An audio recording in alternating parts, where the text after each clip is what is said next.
तो hello guys, welcome back to my new blog. तो guys अभी सुबह के 6 बजे हैं और अभी जस्ट मैं यहाँ पे सो के उठा हूँ। तो देखा कि वीडियो में जो है बहुत सारे कमेंट आ रहे हैं, जिसमें कि उसका जो मेजर जो क्वेश्चन था वो ये था कि अगर हम पुणे में आते हैं तो मेरा जो है वो कितना सैलरी होगा और रूम का रेंट कितना यहाँ पे देना पड़ता है और उसको कौन सा डॉक्यूमेंट यहाँ पे लेकर आना चाहिए। तो ये सारे क्वेश्चन का जो जानकारी है वो मैं आज इस वीडियो में आपको देने वाला हूँ। अगर आप पहली बार इस चैनल को विजिट कर रहे हैं तो आप चैनल को जरूर सब्सक्राइब कीजिए, और क्योंकि आपको इस तरह का जो नोटिफिकेशन है वो आपको जल्दी मिलेगा और इस तरह का जो हेल्पफुल जो वीडियो है वो आपको देखने को मिलेगा डेली। तो चलो गाइस, अभी हम लोग एक एक क्वेश्चन के यहाँ पर जवाब देते हैं। तो सबसे पहले मैं आपको जो फर्स्ट क्वेश्चन है कि आपको यहाँ पर आने के बाद जो है कौन कौन सा डॉक्यूमेंट यहाँ पर लाना चाहिए, इसके बारे में बता दूँ। तो सबसे पहले आपका जो भी क्वालिफिकेशन है, चाहे वो ITI हो, डिप्लोमा हो, चाहे डिग्री हो या कोई भी हो, चाहे 10th या 12th हो, तो आप क्या करें, उन सभी ओरिजिनल डॉक्यूमेंट का जो है आप दो कॉपी और आधार कार्ड और पैन कार्ड का आप साथ में लेकर आएँ। और यहाँ आने के बाद जो है आपको वही देना पड़ता है।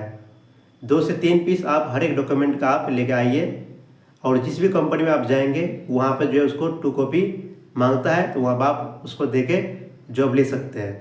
सेकेंड क्वेश्चन ये था कि यहाँ पर आने के बाद जो आपको रूम रेंट जो है वो कितना देना पड़ता है। तो इसका जो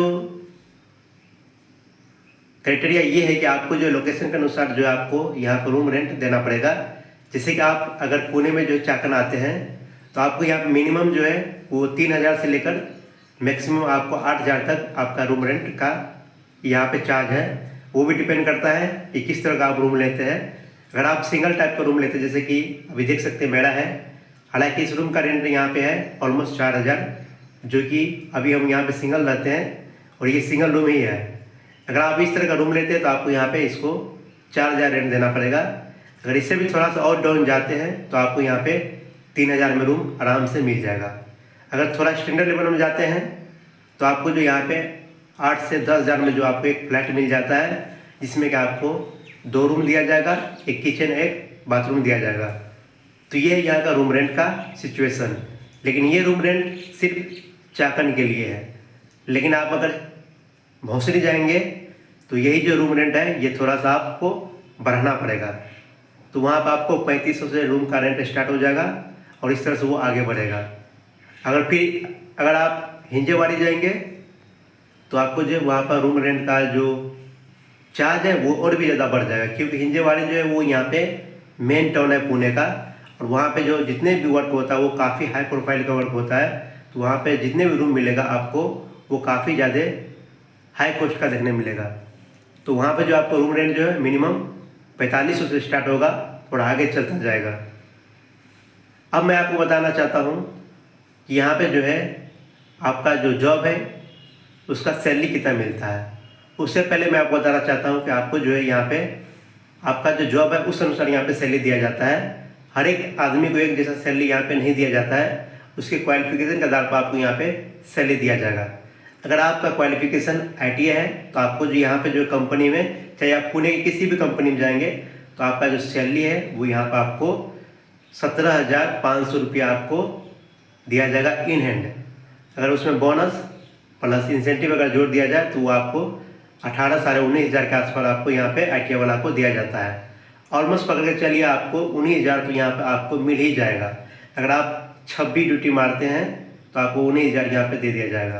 अगर आप डिप्लोमा से हैं, सिर्फ आप 1,000 उसमें बढ़ा दीजिए, यानी आपको 18,500 रुपया आपको दिया जाएगा।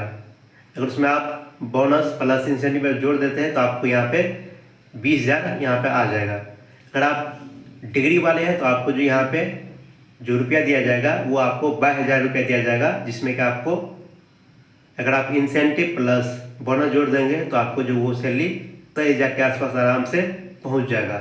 इतना तो आपको यहाँ पे मिलेगा ही मिलेगा किसी भी हालत में, ठीक है। अब यहाँ पे मेन रीज़न ये है कि आपको इससे ज़्यादा आप कमा सकते हैं। कैसे कि किसी कंपनी में जो है आपको यहाँ पे जो है OT चलता है, और यहाँ पे जो OT जितने भी कंपनी में होता है उसका रेट काफ़ी ज़्यादा हाई होता है। अगर आप 1 घंटा भी OT कर लेते तो आपका जो रुपया बनेगा वो 130 रुपया बनेगा, या 150 तक आपको दिया जाता है। मिनिमम आपको 120 रुपया तक दिया जाता है, और मैक्सिमम आपको 150 तक दिया जाता है। इस अनुसार आपका ओटी चलता है। तो आप किसी भी कंपनी में जो है ओटी कर सकते हैं जहाँ पे वो ओटी मौजूद है। हालांकि पुणे में जितना भी कंपनी है उसमें आपको ओटी लगभग 60% कंपनी में दिख जाएगा, क्योंकि यहाँ पे जो है वैकेंसी काफ़ी ज़्यादा रहता है, जॉब बहुत ज़्यादा यहाँ पे खाली रहता है और उसको वर्कर की काफ़ी ज़्यादा ज़रूरत रहता है, तो इसीलिए वहाँ पे ओटी लगाया जाता है। तो यहाँ पर आप ओटी कर सकते हैं। अगर ओटी आप कर लेते हैं महीना में 4 से 5 दिन भी, तो आपका सैलरी आराम से 25,000 के आसपास हो जाएगा। तो ये रहा आपका जॉब का सैलरी। अब मैं आपको बताना चाहता हूँ कि आपको जो है यहाँ पे जॉब कैसे मिलेगा। मेन ये सवाल है। आप यहाँ पे पुणे तो आज जाएंगे और रूम भी ले लेंगे, लेकिन आपको जॉब कैसे खोजना है। तो सबसे पहले मैं आपको बताना चाहता हूँ, अगर आप ITI और डिप्लोमा वाले हैं या 10th और 12th वाले हैं तो आपको यहाँ पे जॉब 100% मिल जाएगा। आपको सोचना भी नहीं पड़ेगा, क्योंकि यहाँ पे जितने भी पुणे में जॉब है वो मेनली ITI और डिप्लोमा और 10th और 12th वाले लड़कों के लिए है। क्योंकि आप जिस भी कंपनी के गेट पे यहाँ पे जाएंगे तो सबसे पहले वहाँ पर आपको बहुत सारे कॉन्ट्रैक्टर मिलेंगे। हालांकि कॉन्ट्रैक्टर किसी को मालूम नहीं होगा कि कॉन्ट्रैक्टर क्या होता है। हालांकि कॉन्ट्रैक्टर जो होता है वो थर्ड पार्टी होता है, यानी उसको कंपनी जो है उस कॉन्ट्रैक्टर को रखता है इसलिए ताकि वो जो है अलग अलग बंदों के यहाँ पे हायर करके मेरे कंपनी में काम पर लगाए, क्योंकि कंपनी के पास इतना टाइम नहीं रहता है कि वो बंदे को हायर करे। तो उसके लिए वो जो है अलग अलग कॉन्ट्रैक्टर को रखता है और वो कॉन्ट्रैक्टर क्या करता है, गेट के कंपनी के गेट के पास रहता है और जितने भी बंदा आता है वहाँ पे जॉब के लिए उसको वो अपने साथ लेता है और इंटरव्यू कंडक्ट करता है HR के साथ, और इसके बाद वो जॉब देता है। लेकिन वो जो जॉब होगा वो कंपनी का होगा, लेकिन उस पर हक जो है वो कॉन्ट्रैक्टर का होगा। यानी आपका जो सैलरी भेजेगा वो कॉन्ट्रैक्टर भेजेगा, वो आपको काम करवाएगा कॉन्ट्रैक्टर, लेकिन काम आप करेंगे कंपनी में। समझ गए कि कन्फ्यूजन है? तो चलो मैं साफ भाषा में बता देता हूँ। हालांकि कंपनी जो है उसके पास टाइम नहीं रहता है, क्योंकि कंपनी को अपनी कंपनी से मतलब रहता है। वो क्या करता है कि कंपनी जो है अलग अलग कॉन्ट्रैक्टर को यहाँ पे हायर करके रखता है। वो इसलिए हायर करता है क्योंकि उसको बंदा की ज़रूरत रहता है। तो वो कॉन्ट्रैक्टर को हायर करके जो है कंपनी के गेट पर रखता है, और वहाँ पर आप जाने के किसी भी आप कंपनी के गेट पर जाएंगे तो वहाँ पर जो आपको 3 से 4 कॉन्ट्रैक्टर आपको मिल जाएगा। वो कंपनी का कॉन्ट्रैक्टर होता है, वो आपको जॉब दिलवाने में मदद करेगा। वो आपको जॉब दिलवाएगा और फिर इंटरव्यू करवाएगा HR के साथ, फिर जाकर आपको कंपनी में जॉब होगा। लेकिन आपको जो पैसा जो पेड करेगा वो सबसे पहले कंपनी उस कॉन्ट्रैक्टर को पेड करेगा, फिर वो कॉन्ट्रैक्टर जो आपको पेड करेगा। ऐसे होता है, यानी वो थर्ड पार्टी होता है कंपनी का। कंपनी आपको डायरेक्ट पेड नहीं करेगा, ये होता है कॉन्ट्रैक्टर। लेकिन सैलरी जो है वो कॉन्ट्रैक्टर ही आपको पेड करेगा। ठीक है, अब मैं बताता हूँ कि ऑन रोल जॉब क्या होता है। हालांकि ऑन रोल में क्या होता है कि आपको कंपनी अपने अंडर लेता है, यानी कंपनी आपको खुद से सैलरी पेड करता है। जो भी होगा आपको कंपनी ही देगा। तो ये होता है ऑन रोल। अब मैं बताता हूँ कि कॉन्ट्रैक्टर जॉब करना चाहिए कि ऑन रोल जॉब करना चाहिए। हालांकि पुणे में जितना भी जॉब है वो 95% जो वो कॉन्ट्रैक्टर बेस्ड जॉब है। आपको ईजी से यहाँ पे कॉन्ट्रैक्टर जॉब मिल जाएगा। कॉन्ट्रैक्टर जॉब के लिए आपको सोचना नहीं पड़ेगा। हालांकि दोनों का सैलरी सेम ही रहता है, उसमें कोई डिफरेंट नहीं रहता है, लेकिन सैलरी ज़्यादा रहेगा कॉन्ट्रैक्टर का ही, क्योंकि उसमें जो आपको नेप्स और नेट्स का जो रुपया है वो ऐड करके देता है। लेकिन अगर आप ऑन रोल पे जाते हैं तो वहाँ पे नेट्स और नेप्स का रुपया जो है वो यहाँ पे ऐड नहीं होता है। तो ये दोनों जो सैलरी वो ऑलमोस्ट बराबर ही हो जाता है। आप जिसमें आपको जॉब मिल जाएगा आप उसी में कर लो, कोई फ़र्क नहीं पड़ता है, क्योंकि आजकल ये जो कॉन्ट्रैक्टर जो बेस्ड जॉब है ये गवर्नमेंट का ही रूल है। आप इसमें कर सकते हैं, कोई आपसे नुकसान नहीं होगा। ठीक है, तो जॉब लेने का यही तरीका है। आप किसी भी कंपनी के गेट पर जाइए, जिस भी आपको कंपनी में जॉब करना है। अगर आप ITI और डिप्लोमा है तो आपको आसानी से यहाँ पे जॉब मिल जाएगा। आप किसी भी कंपनी के गेट पर जाने के बाद वहाँ पे कॉन्ट्रैक्टर संपर्क कर सकते हैं कि हमको जॉब चाहिए।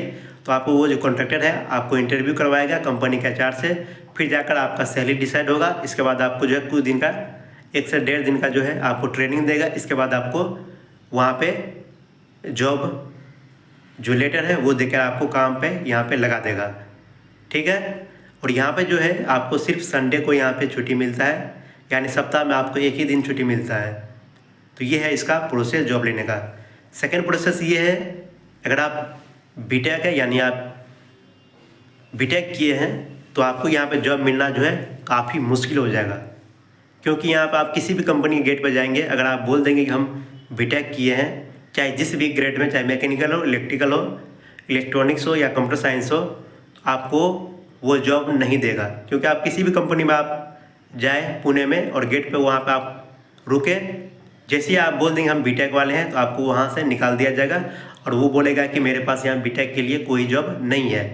ऐसा क्यों बोलता है, इसके पीछे आपको 3 रीज़न है।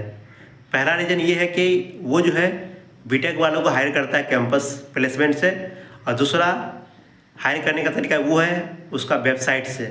अगर वैकेंसी आएगा बीटेक वाला के लिए तो वो आप उसके वेबसाइट से जो है कैरियर पेज से आप अप्लाई कर सकते हैं, वहाँ से आपका रिज्यूमे शॉर्टलिस्टेड होगा। इसके बाद आपको वहाँ पे इंटरव्यू के लिए बुलाएगा। इसके बाद पूरा प्रोसेस होने के बाद जो है आपको वहाँ पे जॉब दिया जाएगा। थर्ड प्रोसेस ये है बीटेक वालों को वहाँ पे जॉब नहीं देने का, क्योंकि यहाँ पे जितने भी काम होता है वो यहाँ पे लाइन पे होता है, और लाइन वाले जितने भी काम होगा उसमें बीटेक वाला काम नहीं कर पाएगा, क्योंकि वो थोड़ा प्रोफेशनल होता है और उसको वो काम ज़्यादा पसंद नहीं होगा और वो काम नहीं कर पाएगा। इसीलिए बीटेक वाला का जो हायर यहाँ की कंपनी ज़्यादातर नहीं करता है, और वो हायर भी करता है तो वो ऑफिस वर्क के लिए करता है या कोई बड़ा प्रोजेक्ट जब आता है उसके लिए वो हायर करता है। तो ये है रीज़न बीटेक वाला के लिए यहाँ पे। लेकिन आप अगर बीटेक वाले हैं लेकिन चाहते हैं कि हम लाइन पे ही काम करेंगे, तो आप किसी भी कंपनी में आप काम कर सकते हैं। आपको ITI और डिप्लोमा जितना सैलरी आपको मिलेगा, लेकिन आपको काम करना पड़ेगा लाइन पर ही, डिप्लोमा वाला और ITI वाला के साथ, अगर आप करना चाहेंगे तो। लेकिन आपको बीटेक वाला जॉब चाहिए तो आपको वही 2 प्रोसेस है, या तो आप कैंपस सिलेक्शन हो जाएगा या आप ऑनलाइन वेबसाइट से अप्लाई करने के बाद होगा। यही 2 तरीका है बीटेक वाले के लिए, लेकिन आपको 100% यहाँ पे जॉब मिल जाएगा। अब यहाँ पे कुछ क्वेश्चन उठता है कि सर BA, BSc और BCom वाले के लिए यहाँ पे जॉब नहीं है। अरे है, उसके लिए भी है, वही सेम प्रोसेस, आपको भी वहाँ पे जाना पड़ेगा कंपनी के गेट पर, लेकिन आपको सैलरी कम दिया जाएगा। आपका जो सैलरी होगा वो ITI के बराबर सैलरी होगी, यानी ऑलमोस्ट 17 से 18 हज़ार के आसपास आपको यहाँ पे सैलरी आराम से मिल जाएगा, लेकिन आपको भी यहाँ पे लाइन पर ही काम करना पड़ेगा। तो आई होप आपको यहाँ पे 3 जो क्वेश्चन था उन सभी का मैं यहाँ पे आपको जवाब दे चुका हूँ। अगर आपका कोई भी और क्वेश्चन है तो आप कमेंट सेक्शन में आप कमेंट कर सकते हैं, तो मैं आपको जस्ट उसका मैं आपको वीडियो बना कर दूँगा। Thank you.